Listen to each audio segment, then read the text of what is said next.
Kita tengok di mana ada zarah yang dibebaskan. So dekat sini awak ada elemen pemanas tau. Macam mana pemanas ni nak buat kerja? Dia mesti akan ada arus yang lalu. So dia akan terbebas daripada elemen pemanas tadi. Okay, proses apa? Awak nampak objek ni sebenarnya dia berada dalam tube Maltese. Ingat lagi tak? Ada ruang yang divacuumkan. Okay, so kita kena hafal proses apa? Proses pancaran termion. Ada M. Terma campur ion. So dia akan jadi termion.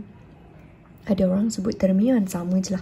Okay, lengkapkan ayat berikut dengan menandakan jawapan yang betul. So dekat sini kita dah pernah tahu bahawa elektron yang akan dipejukkan dekat kawasan ni.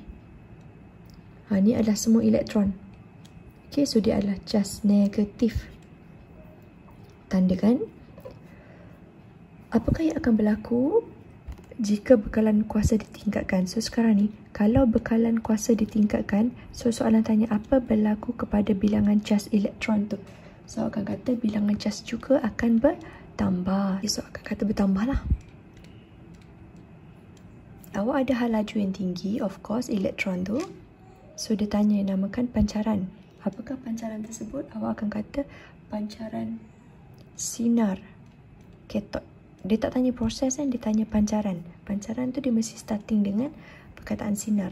Awak ada seekor ikan yang digantung dengan bacaan 0.2. So this is daya. Ikan itu kemudian direndam sepenuhnya, mesti akan ada berat air yang tersesar. So awak tengok pada gambar.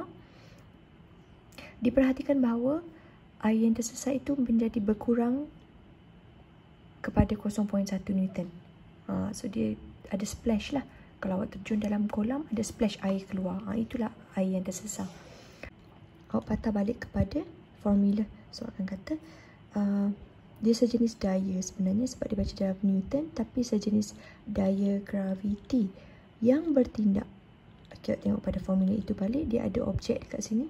So, dia bertindak kepada objek.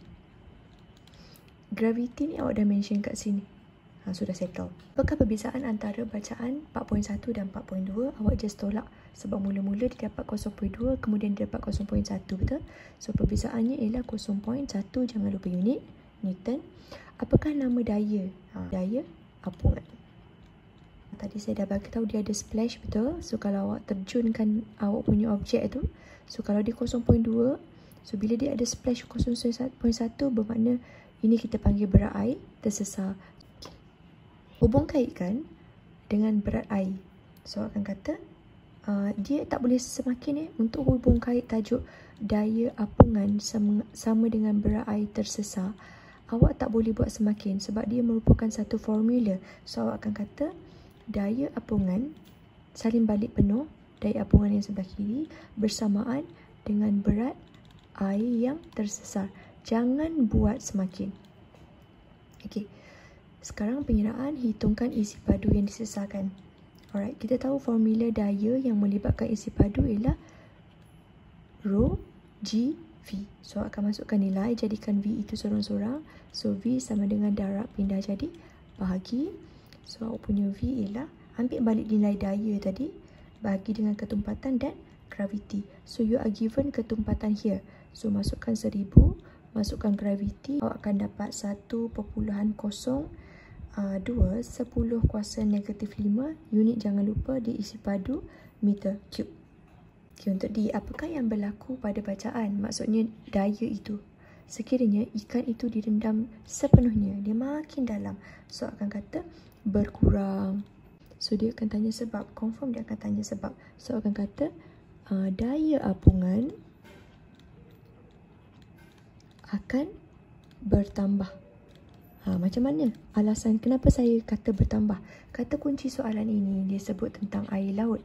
Bila air laut awak tahu dia ada garam. Garam dia akan meningkatkan ketumpatan air. So bila ketumpatan air, saya patah balik kepada daya. Daya ialah Rho GV.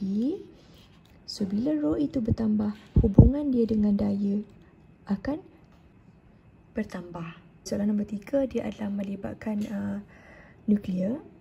So dekat sini ada perebutan berlaku, dia menjadi neptunium daripada amerium. So daripada besar menjadi kecil. So kita akan kata pembelahan lah berlaku kat sini. Kan? Besar jadi kecil. So maksud rebutan. Dia tak tanya apakah jenis rebutan. Kalau jenis awak akan mention ni jenis pembelahan. Kalau dia kata maksud perebutan, awak kena bagi tahu dia adalah satu proses. Proses apa tadi saya kata? Nukleus tu menjadi separuh daripada asal. Kalau asal 100%, nukleus yang akan mereput menjadi half. So akan kata proses nukleus tadi. So of course dia tidak stabil untuk menjadi lebih stabil. Okay. Yang tidak stabil menjadi lebih stabil. Sama dengan gambar rajah tadi, awak just jadikan ayat yang kemas saja. So dia akan memancarkan sinar. Tentukan nilai A dan Z. Tadi saya dah bagi tahu bahagian atas tu 241, 237. So 241, 237 campur A. So now awak akan dapatlah nilai sebanyak 4. Okay, next Z pula. Awak akan tengok bahagian bawahnya. 95, 93. 95 sama dengan 93 tambah Z. So akan dapat nilai Z sebanyak 2. So kalau saya draw gambar, dia adalah, kita panggil X lah. So akan dapat A4, Z2. So this is kita panggil sebagai helium. Kita boleh cam sebagai alpha. Apakah zarah yang dipanjangkan? Alpha. Baru je sebut tadi kan? Alright, next dia akan tanya pengiraan lah. Berapakah baki? So kena kira. Jika 2 gram, tengok sini kalau saya kurungkan. Jika 2 gram neptunium dihasilkan pada hari Rabu. Macam mana dia hasilkan? Dia datang daripada ni, asalan dia ni. Okay, benda ni yang akan menghasilkan dia. Okay, sekarang kita nak tengok neptunium. Dari hari Rabu, dia nak ke hari Khamis. Selang 2 hari. Okay, jom. So, 2 hari Jumaat. Selang 2 hari. Ahad. Selang 2 hari. Selasa. Selang 2 hari Khamis. Soalan tanya, berapakah baki apabila dia hari Khamis minggu berikutnya? Ni minggu kedua ni. Yang ni minggu mula-mula. So kena tengoklah. 2 gram merepuk menjadi separuh. So dia dapat 1 gram. 1 menjadi separuh. 0.5 gram.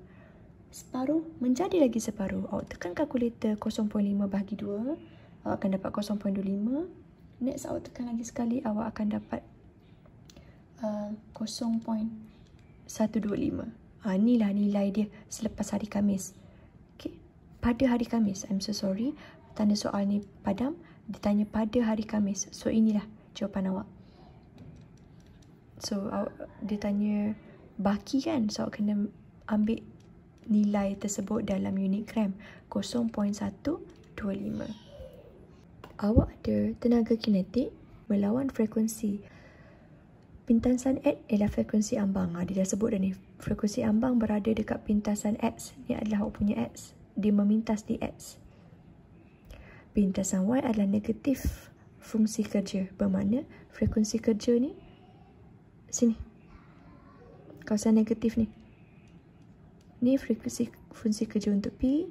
Di sini negatif bahagian kedua ni adalah frekuensi kerja untuk Q. Dia dah mention kat awak siap-siap. Apakah yang dimaksudkan dengan frekuensi ambang? Awak dah hafal frekuensi ambang ialah frekuensi salin balik, tapi awak kena translate ambang itu. Dia adalah sejenis frekuensi minimum. Okey, siapa? Frekuensi cahaya lah yang dapat membebaskan foto elektrik. Bandingkan frekuensi ambang P dan Q. So tengoklah koordinat ni. Koordinat Q 4. Koordinat P 2. So nampaklah frekuensi ambang Q lebih besar. Frekuensi ambang Q lebih besar daripada frekuensi ambang P. Ambil saja dia punya simbol ni sebab memang dah diberi. Bandingkan fungsi kerja P dan Q. So kena tengok WP dengan WQ. Untuk tajuk fungsi kerja, awak tengok pada nilai. Jangan tengok pada negatifnya. Sila baca dia punya nilai ni. WP lebih kecil daripada WQ. Settle. Bandingkan kecerunan. Kecerunan mereka sama. So, kalau saya tarik, awak tengok saya letak pen nampak? Dia selari. So, bila dia selari, konsep matematik awak tahu kecerunan dia sama. So, tolong catat. Kecerunan mereka sama.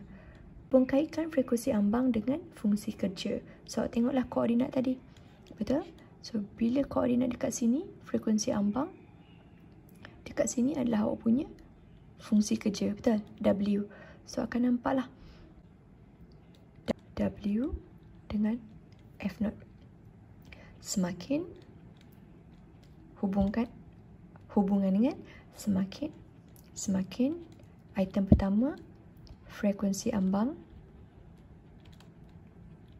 Catat je. Item kedua fungsi kerja.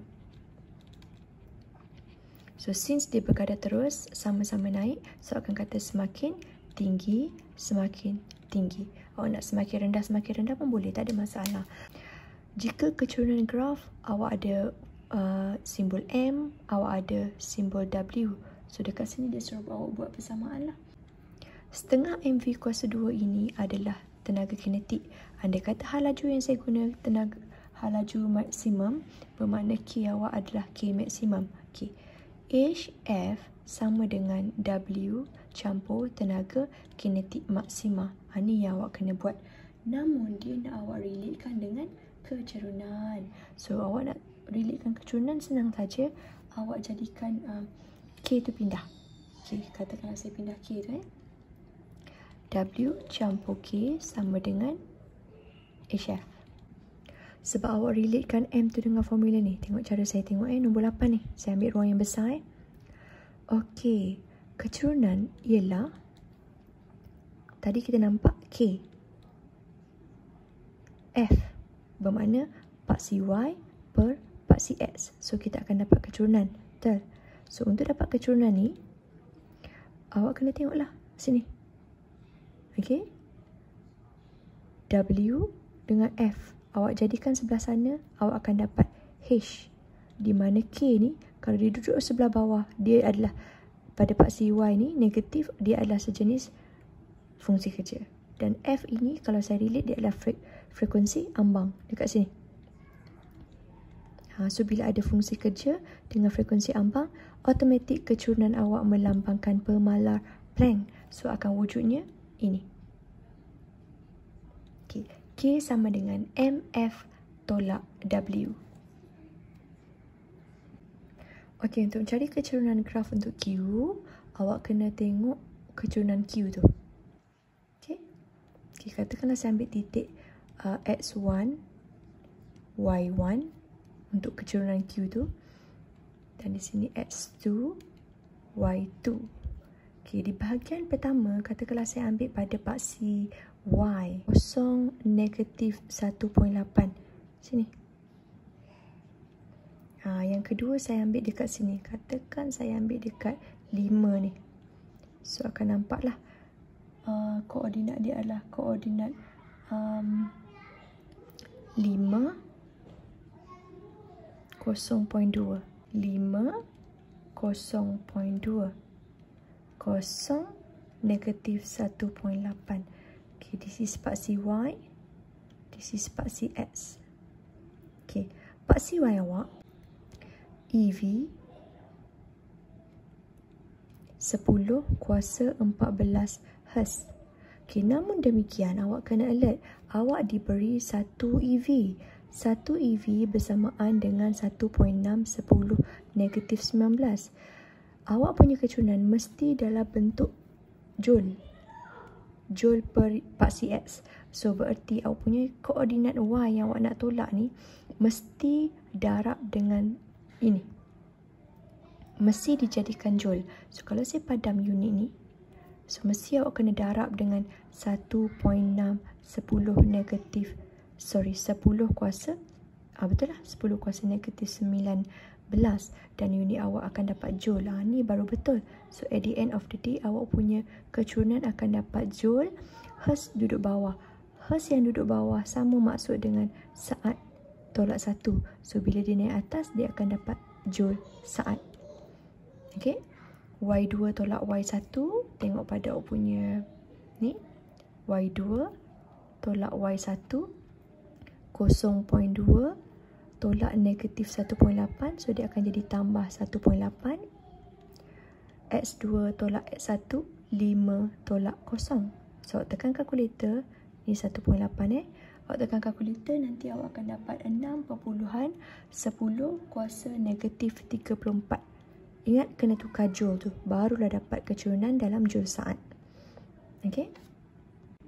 Okey, ini permintaan awak. Awak dah bagi tahu saya awak nak section B dan C. Section B nombor 10, section C nombor 11, betul? Kita pergi di sini dulu pakai test pad. Alright, ini tajuk elektrik. Rajah menunjukkan DGE. So nak cam DGE, awak kena selarikan voltmeter dengan bateri. Okey, selarikan dia. Barulah awak dapat kira DGE. So selalunya dia akan involve formula inilah. DGE sama dengan V campur arus darab rintangan dalam. Ni terus awak kena remind dalam fikiran awak. Apa yang dimaksudkan dengan DGE? So bila maksud DGE, awak kena tahulah. Dia mesti akan ada work done. Bermakna awak akan ada litar yang lengkap. Macam tu, litar yang lengkap. Yang awak baca beza keupayaan dia pada titik tersebut. Jadi diagram dia. So binalah ayat kerja yang dilakukan oleh sumber. Okey, ni sumber kan? Sumber bateri tadi. Oleh sumber untuk menggerakkan. Tadi saya kata ada titik ke titik kan, bermakna dekat situ ada cas. Cas itu spesifiknya 1 coulomb cas. Kena buat macam, kalau masih ingat, macam tajuk muatan haba pendam, mesti ada spesifik nilai dalam 1 liter. Awak tak boleh stop sini, awak kena kata lengkap. Sebab saya kata tadi liter tu mesti tertutup, tak boleh terputus. Kalau terputus, bermakna dia tak berfungsi. Tak boleh macam tu. Alright, next. Dengan bantuan graf, bagaimana awak nak menerangkan DGE tu? Nak cam DGE tu dekat mana? Nak cam R tu pula dekat mana? Okay, awak ada 4 markah. Pastikan akan nampak ada 4 kuantiti fizik daripada graf tersebut. Okay, mesti cam R tu dekat mana? Cam DGE tu dekat mana? Apa paksi X? Apa paksi Y? Dan apa paksi X? Dia mesti ada gambar rajah ni. So, saya buat dekat sini saja. Graf Okey, paksi X awak mesti arus mesti ada unit. Paksi Y awak juga ada voltan juga ada unit volt. Tapi di DGE, litar itu on dan off. Bila on dan off bermakna pada masa arus sifar off current, di sini akan terhasilnya bacaan DGE. Pada masa on current ada arus, di sini adalah semuanya voltan biasa saja. Voltan yang semakin berkurang sebab dibuat kerja kan. Oleh sebab itu, kecurunan itu melambangkan rintangan dalam. Awak ada sel bateri kereta. So dekat sini sel bateri kereta ini sel basah tau. Kalau awak angkat memang sel basah ini berat. Ni awak kena alert dulu dengan item apa yang awak diuji. So dekat sini DGE awak ialah 2 volt. Okey, baca. Okey, arus untuk sel basah ni dia akan beri satu arus yang tinggi. Okey, dia dah cerita ke awak. Barulah dia boleh aktifkan komponen-komponen dalam tu. Awak kena buat kesesuaian. Macam mana awak tak perlu pun nak selenggara banyak kali. Maksudnya awak nak jadikan dia tu mudah dikendalikan. Tak nak kena repair, tak kena servis. Okey, dan dia tahan lama. Macam mana tu dia tanya. Okey. Lagi satu poin dia kata voltanya supaya cukup tinggi. So item ini jangan ulang sebut. Yang paling mudah nak dikendalikan kita akan pakai bateri kering. Sebab bateri kering ini adalah lebih ringan. Tadi saya baru sebut kan. So awak akan choose this one. Sebab kita nak dia mudah. Mudah dikendali. Lepas tu awak masih ingat tak masa kita pernah buat soalan sesiri dan selari? Sambungan mana yang lebih bagus untuk bekalan arus? Kita kena pilih sesiri. Sebab kita nak rendahkan rintangan dalam tau.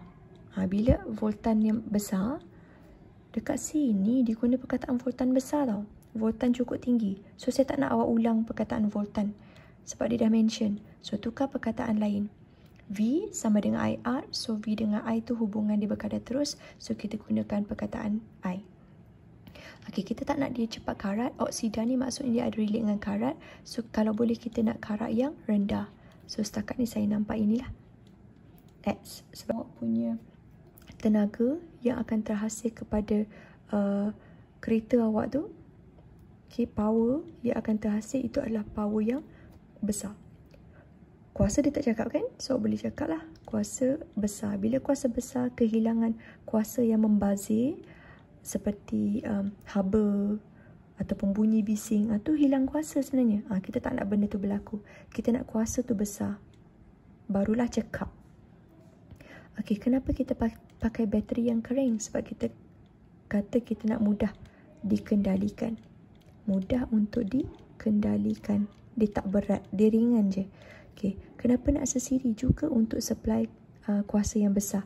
Ataupun kita bagi tahu arusnya akan besar. Kenapa pengoksidaan dia rendah? Kita nak elak karat. Kelip rintangan dalam, formula yang melibatkan rintangan dalam dan DGE adalah ini. Okay. IR campur IR kecil. Ataupun awak boleh ambil yang basic dia. Ni saya gunakan hukum Ohm sebenarnya, tak ada masalah. Okay, 1.2 voltan 0.3. So, awak nak cari rintangan dalam. DGE tadi 1.5. Okay, settle nombor 1 So, nak cari rintangan, awak kena tengoklah keadaan perintang awak macam ni. Ada selari dekat sini. Dan ada sesiri kat sebelah. So, make it simple. Settlekan yang sebelah atas ni dulu. Okay, awak ada 2 dan awak ada R. Okay, settlekan yang tu dulu. So, 1/R campur 1/2 ialah sebelah, boleh saya panggil sini sebelah B? Boleh So, ni adalah 1 per rintangan B. Okay. Kemudian, nak jadikan sebelah kiri dengan sebelah B tu 3. Okay.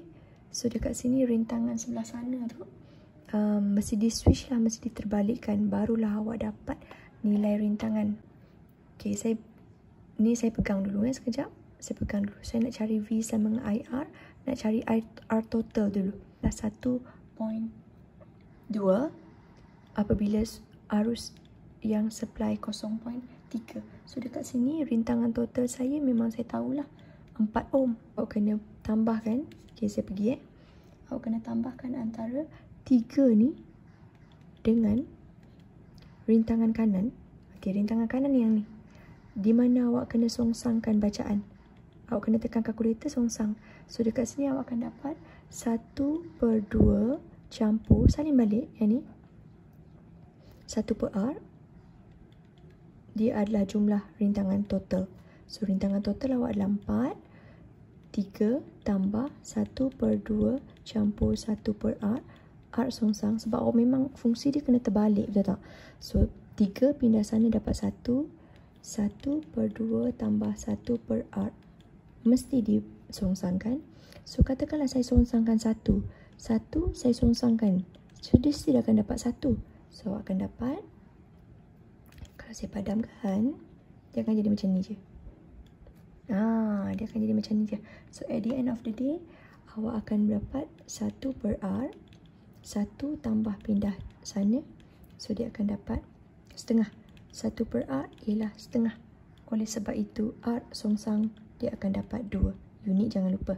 Adanya bekalan kuasa, so awak ada arus kat sini. Okay, yang menyebabkan ada bacaan emitter. Kemudian, awak ada medan utara selatan dekat sini menyebabkan daya itu terhasil. So, dekat sini. So, awak dah tahu dah. Tangan kiri Fleming single M. Jangan salah ejek. Kalau ambil pembaris, jarak magnet ni kelihatan sama. Okay. Namun, sudut untuk daya tu bergerak ke atas tidak sama. daya gambar rajah kedua lebih besar. Emitter memberi bacaan sikit, emitter memberi bacaan banyak. So, awak dapat observe bahawa arus pada gambar rajah pertama lebih rendah daripada arus pada bacaan kedua. Medan lastik itu terhasil kalaulah saya letak satu kertas. Dekat lubang ni, saya ada rod, ada konduktor dan saya lalukan arus. Contoh So, bila arus lalu, tengok jari saya keluar daripada kertas.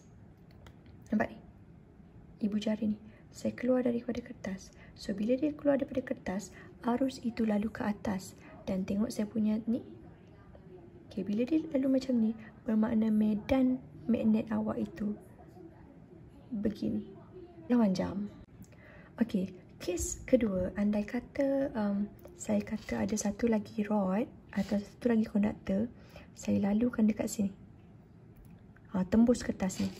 So, akan ada satu arus lah katakan So, saya akan lalukan dekat atas ni. So, arus saya turun nampak tu? Anak panah saya sama. Arus saya turun. So, saya punya jari ni. Okay, arah jam So, awak punya medan magnet ni arah jam. Sebagai konduktor pembawa arus. Nampak ni? Konduktor membawa arus. Okey. Katakanlah sebelah kiri saya kata ada utara, sebelah kanan ni saya kata ada selatan. Bermakna akan ada medan magnet daripada magnet kekal, magnet bar ni, dia akan lalu. Macam tu. Okey. So, awak ada magnet terhasil dari konduktor membawa arus dan medan magnet terhasil daripada magnet kekal. So, ni akan menyebabkan berlakunya medan lastik. Medan lastik ni yang akan menyebabkan benda ini terangkat. Medan magnet paduan. Macam mana dia terhasil? Terhasil dari interaksi siapa? Orang ni dengan siapa? Orang ni. So, tulislah interaksi antara medan magnet, konduktor, pembawa arus, yang ni, dengan medan magnet kekal. Settle. 1, 2, 3. Okay, now semakin. Didaksi ni pun macam semakin juga. Okay, sebab dia ada perkataan hubungan. So, dia mesti semakin jugalah. Okay. Ini dengan ini. Nombor 5. Ni poin kelima Alright, jom kita tengok jawapan. Kecil. Kecil. Sudut ni melambangkan daya lah sebab dia nak bergerak tadi kan. Okay, next. Kekuatan medan magnet, awak kena tengok adakah magnet awak tu sama atau tidak. Jarak dia macam mana. So, dekat sini saya dah bagi tahu jarak dia sama kan. Awak ambil pembaris je sebenarnya awak boleh tahu dah. So, akan kata kekuatan medan magnet sama, semakin tinggi dan semakin tinggi. Tinggi dan tinggi. Daya ni daya apa? Saya salin habis Daya ke atas konduktor pembawa arus. Salin habis lah sebab dia dah mention kan. Okay, this is berberus dan tidak berberus. Okay, untuk soalan macam ni, untuk lagi selamat, awak lebih baik buat table lah. Okay, buat table. So, this one saya padam. Saya nak jadikan bahagian paling atas ni persamaan dia. So, untuk persamaan, nak 2. Untuk perbezaan, saya nak 2 juga. So, ini perbezaan sebelah kiri dan perbezaan sebelah kanan. Total markasi akan dapat 4. Buat tengok, dua-dua ada magnet. Kanan ada magnet, yang kiri pun ada magnet. Ini. So, akan kata kedua-duanya ada magnet. Okay. Yang kedua, kedua-duanya juga ada daya yang akan berputar. Okay. So, kedua-duanya ada daya akan berputar. Daya akan berputar. Putarkan apa? Gegelung yang akan berputar. Gegelung akan berputar. Sedangkan yang tanpa berus, magnet yang berputar. Sebab dia ada berus, bergeser ataupun bersentuh dengan commutator. Commutator mana? Yang gelang tadi. Yang ni. Warna hitam ni. Okey, berus ni akan bergeser dengan commutator. Sedangkan yang tanpa berus tiada geseran. Supaya konduktor itu berpusing lebih laju. Untuk perkataan ini jangan ulang macam biasa. Okey. State jenis bahan. State ciri magnet. Jenis bahan lagi sekali untuk konduktor. Yang tadi magnet. Magnet. Ini bahan untuk konduktor. Nombor 3. Ciri konduktor. Nombor 4. Ciri bateri. Nombor 5. Medan magnet akan lebih kuat. So, apa jenis magnet yang awak kena pakai? Dia mesti magnet yang kekal. Dengan bilangan yang banyak. Maknanya awak tak letak satu je. Awak letak bertindih-tindih. Mungkin awak letak 4 ke? So, dia ada stronger medan magnet lagi lah. Konduktor yang awak akan pakai, kalau boleh guna konduktor yang pengalih arus yang lebih besar. Kuprom. Arus yang tinggi. Still saya tak guna perkataan laju. Menghasilkan arus yang tinggi. Pastikan dia tebal. Okay. Tebal ni juga akan menghasilkan rintangan yang rendah. Kalau boleh yang mempunyai rintangan dalam yang rendah. Supaya tidak membazir. Kita nak arus besar. So, arus juga besar. Okey, ini saja untuk bab Form 5 paper Selangor. Jumpa esok. Terima kasih.